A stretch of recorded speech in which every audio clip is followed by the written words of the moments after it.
Do you ever wonder why you're doing what you do in life? Do you wish that you could be really happy and passionate about what you do? Or maybe you already are and you want to expand in a different direction. Hi, I'm Barbara Ann, host of What the Why? I love what I do. A lot of that has to do with my story, my journey to this point in life. And guess what? Everybody has a story. So please join me for conversations with leaders from all walks of life about what they do, and more importantly, why they do it. How they found their core purpose, their passion, their mission in life. And if you're looking for your own, maybe you'll get some great suggestions on how you too can find your why. Welcome back, everyone, to another episode of What the Why. If you haven't seen us before, our show features conversations with diverse leaders from all walks of life, talking about why they do what they do and how they figured things out. Maybe you're sick and tired of feeling sick and tired, or you feel stuck and you want to get unstuck, whether that's in your life, your career, or even your own company. All of our guests have something in common with you. At some point, most of them, pretty much all of them, felt similarly and decided to do something about it. And today is no exception. Joining me from what others would say across the pond is Peter Lythgoe. And when I first met him, first of all, when we were going to talk about the videos that he makes, it's going to make you want to go to Weymouth. But Peter is the owner of WeyComm TV, a Weymouth-based YouTube channel dedicated to uncovering local history, overlooked figures, and hidden stories along the Dorset coast. Blending cinematic drone footage with thoughtful storytelling, the channel brings past and present together in a distinctive atmospheric style, from forgotten pioneers to curious landmarks. Each film airs to reconnect viewers with the places they think they know. Created by a passionate local filmmaker, well, I guess it kind of is in some ways, filmmaker. Peter, through WeyComm TV, focuses on authenticity, curiosity, and visual storytelling, offering audiences both engaging narratives and a renewed sense of place within Weymouth and beyond, while steadily building a unique archive of regional heritage stories. They will never be lost. I've been really looking forward to this interview after checking out some of the videos that he's made on the channel. So without further ado, please join me in welcoming from across the pond in Europe, specifically UK, to Peter Lythgoe. So yeah, Hi. welcome. Good to be So here. yes, so glad to have you timestamp in an otherwise evergreen content. It's been unseasonably warm here in the USA, and it's been unseasonably warm in the UK as well. It has, very warm. So we're going to take a cool moment to talk about WeyComm TV and how you came up with this idea. But before we do that, for those who have been watching us, some of you since day one, we always start after reading the bio of the person. You know, don't imagine that this is what you thought you'd be doing when you were little. So what did you want to do when you were growing up? Well, I guess I first started taking photographs when I was about 6 years old. And I'm almost 70 now.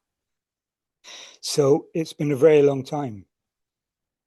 And through my life, photography and filmmaking has been like a golden thread through my life. I made films, Super 8 films at school with Super 8 camera and projector and things. I developed my own pictures at the darkroom in school. And then I went on to make my own films with Super 8. Through my life, I've always made films, whether it's been with old VHS videos or, and then I've progressed onto digital today. So it's been like a golden thread. I've done other jobs in my time. I worked in retail. I was a cinema projectionist for a few years. But the kind of visual image has followed me through my life, which has been great. I've not minded that at all. Yeah. Now, that helps with the journey. So in some ways, you actually are doing some of the things that you dreamed of doing as a young lad. Yes. Yeah. That over time, you did other things, and then you get this idea for, WeyComm TV. Right. Where did that come from? Well, I created Weymouth's first audio podcast in 2006. And I was the first person to do it here. It's still available online. If you go to any of my videos, look on the links on the descriptions boxes, you'll find it there. So I did that till 2015. I joined YouTube in 2006, but I made my first video in 2009.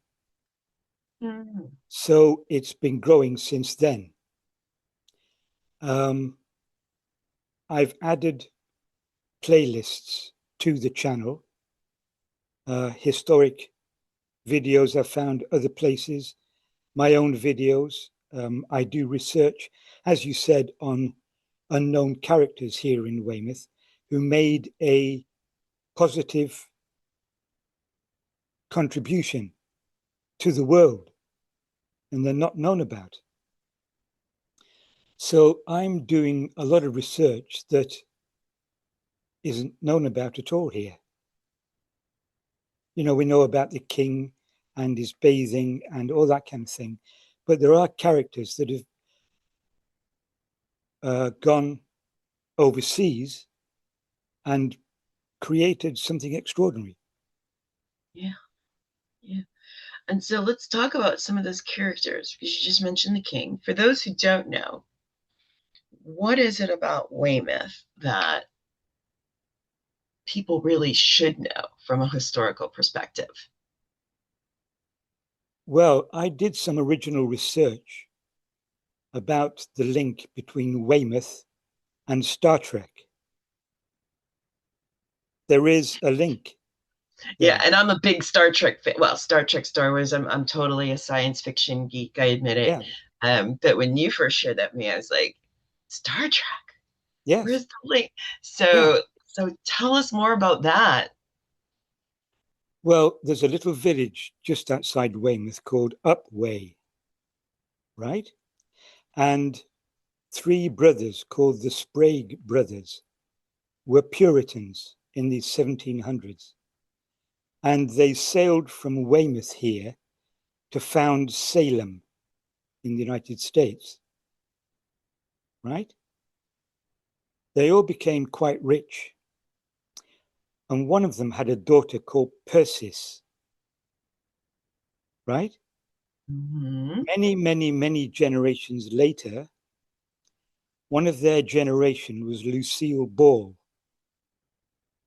and her husband, Desi Arnaz, who started Desilu Studios and created TV series like Mission Impossible and Star Trek.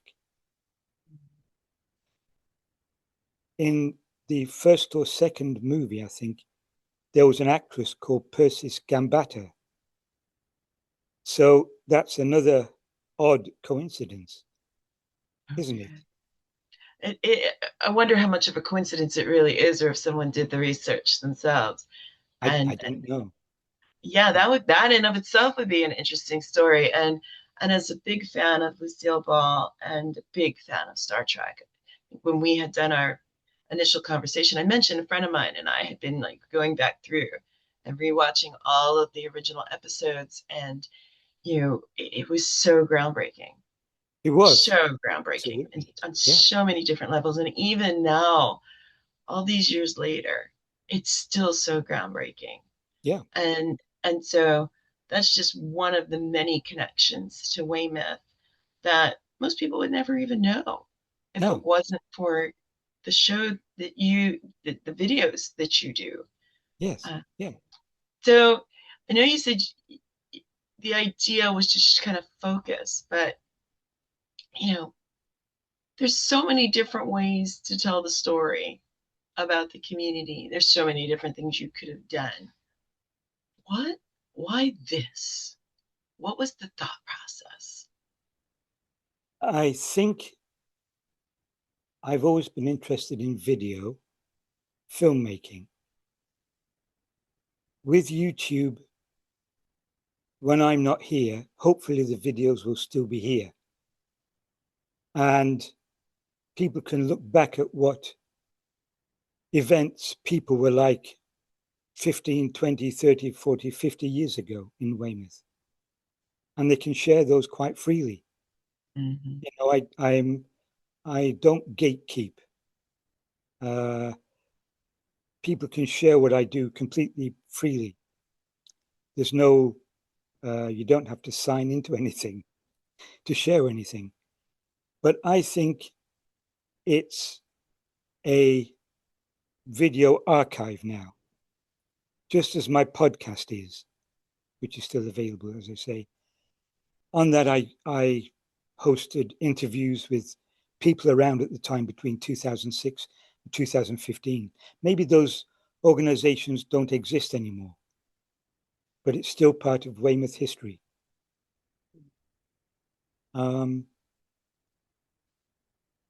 I'm also a selling photographer, so I sell pictures of Weymouth. So I think everything that I do is like a visual audio archive that I can leave behind. Mm-hmm.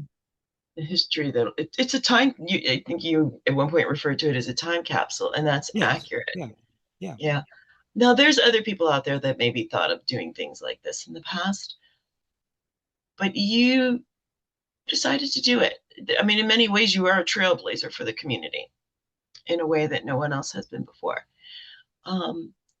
What gave you the courage to step up and do this? I think I just did it. You didn't stop. There was no real courage. It was having the idea and understanding that I am what's called a citizen journalist. To be a citizen journalist, you don't need any qualifications. You just need a camera and a way to edit the footage and somewhere to put it. That's basically it. We've got a new store opening here this month, and I filmed it from an empty lot to a complete building. So you can see how it's being built.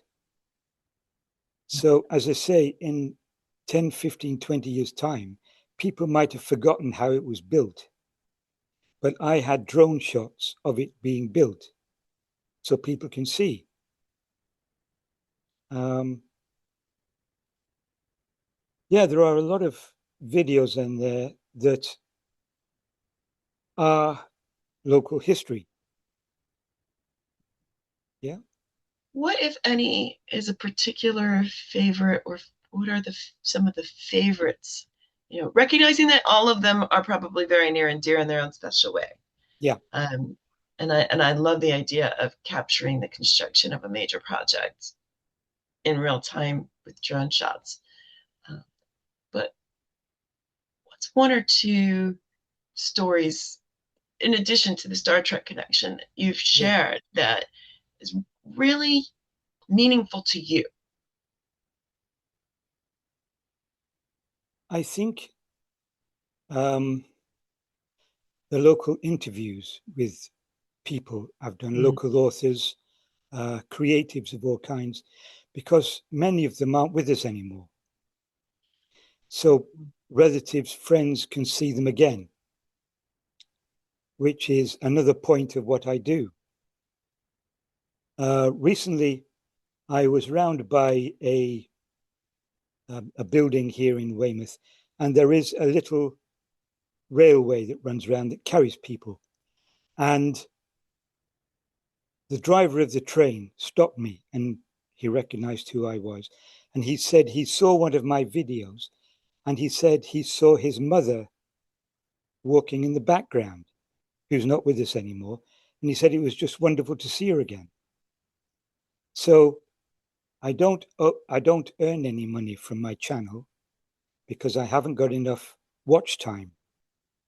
I've got plenty of subscribers, but you need, as you know, 4,000 hours watch time in the past 365 days. I think I've got about 400. So it's never going to make me any money, but it's those moments that pay me back for doing it. Yeah. The impact that it has on people. Yes. Yeah. If you get to see it, which is really, really great. It's interesting, you're making movies. Yes. Which, as I understand it, at one point was your dream. There's so many people out there that see their dream as an all or nothing thing, but there's so many different ways that we can live it. Sure. And so as you move forward with each project, what is your thought process or approach around how you choose what you're going to document and why? In the past, I have documented very big Weymouth events. We have like a big seafood festival here and carnivals and things like that. But over the past few months, I've decided not to cover them anymore because the organizers of the events never recognize what I do. They don't support me in any way, but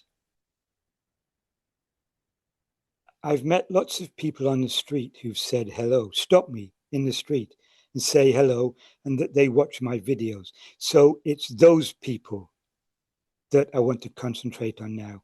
I want them to tell stories. If they have small charity events, all that kind of thing, I'll go and cover that. Mm-hmm. Because it's the grassroots people who are important. The big festivals can afford their own camera teams if they want to tell a story. So I'll concentrate on authors who haven't got enough, who can't do social media, who don't know how to do social media, small charity events that can't afford a lot of publicity, but they want to make money for the charity, all that kind of stuff. I'm going to concentrate on that from now on, which I think is a kind of honest way to go. Very much so. Now, there are others out there that maybe want to do something similar. Yeah. But for whatever reason, they're just not doing it. And you said something very important earlier. You said there was no fear or need for courage. You just did it. Yes. But for some, they're even just the thought of just doing it is scary. Yeah. What advice do you have for people who are missing out on the opportunity to explore their passions in the way that you have? I think there is a way to do it. You just get your equipment together, get to know how it works, and find a subject, find something that you enjoy. Maybe it's going to a little festival or something and then find the organizer of that festival to talk to, and just talk to him person to person, or them person to person. Ask them if they'd like to do a little interview for your YouTube channel. Give them the details, how to get there. If they say yes, you do the interview. If they say no, you move on. Mm-hmm. You don't argue with them, but you just give them a chance. If they don't want to do it, then you move on and find somebody else. Mm-hmm. I guess the thing to have is the confidence to do that. Mm. Not be turned down and go home. If you go home, you lose the event. True. And nobody will see it. Only those people that were there will see it. So Mm-hmm. I think the thing to do is just do it. Just get out there with your cell phone. I just use my cell phone here as the camera. It's an iPhone 13. It's quite an old one now, but it still works. And then I import the video onto my iPad. I could basically do it in a coffee shop. So I can film on my phone, edit on my iPad, and upload to YouTube from a coffee shop. Wow. See, had you not told me that, I would never have guessed that that was filmed on a phone. Yeah. The episodes that I watched, I never would have guessed it. Yeah. And there are so many people out there like, well, I need this and I need that. No, you And don't. I was going to say, what I'm hearing you say is that, when you said you just did it, you really, truly just did it. Yes, that's it.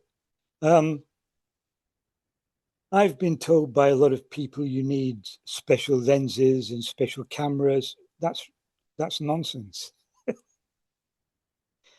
Mm-hmm. I'm a photographer as well, and I do what I call a photo walk from a local bar every Friday.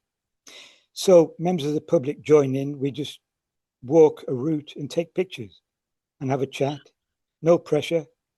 And it's amazing how many people think you've got to have like a Nikon camera, but it's not the camera that takes the picture. It's the person seeing it in the first place. The camera is just a way to record what the photographer sees. That is very similar. A friend of mine, shout out to Dana Romano, once said to me, people who take the best pictures and videos of you are those who love you. Yes, and absolutely. you clearly love your community and the people that you are in community with. And so, as believe it or not, we are already starting to wind our time down together. And so there's so much of our audience, people who the fear of change is standing in the way of the fear of staying the same. Yes. Yeah. And part of what you're doing is documenting the same so that people know it was there as they move forward with change. Sure. Yeah. What advice do you have for those, in addition to just do it, who maybe are stuck and just unsure about trying something new or doing something different, or ignoring those who say that can't be done, or you need this, or you need that? What advice do you have for them? I think I would totally disregard people who say it can't be done, because they are wrong. Yeah. I'd say, think about what you want to do and gather your equipment. And I always work with the KISS principle. If things get too complicated to me, I always say, keep it simple, stupid, right? So I keep things simple. If they get too complicated, you won't do the thing that you set out to do, because it's too complicated. But you keep it simple. that way you can see the process that you've got to do. It's logical steps if you do things simply. If things get complicated using expensive cameras, and it gets too complicated, so you won't do it. It's a way to reinforce you can do it. People can do anything they want to do. The thing is making the situation so that you're able to do it. Creating the situation that you can do it. Yeah? It's sometimes situation occurs that you don't expect. So you just roll with it, really. You just use that situation. You could be invited to an event or go and meet an author having a reading or something. Take your cell phone and a little microphone, plug in microphone, and just go and do an interview with him and put it on your channel. Make a playlist. Once you've got one, then you think, oh, that was easy. I'll go do it again the next time and go to an author reading. So you've got another one. So now you've got the beginnings of a playlist. And it's uniquely yours because you had the original idea. There's no channel locally that is like mine. There are other YouTubers started up in the past few years doing things like eating, kind of dining out experiences and festivals and things. But I am different because I do research. I recreate local landmarks through AI. So I do a lot more stuff than other people do, which is why my channel is different. And one of the things that makes it so beautiful.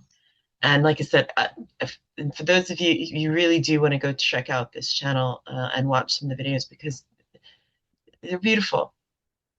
And, you know, and even though I live here in the United States, I have got a lot of family that is descended from England and Wales and Scotland and Ireland. And, you know, it's definitely, Weymouth is someplace I would definitely want to go see and would not necessarily have thought of seeing had I not gotten the opportunity to meet you and check out your channel and like and follow.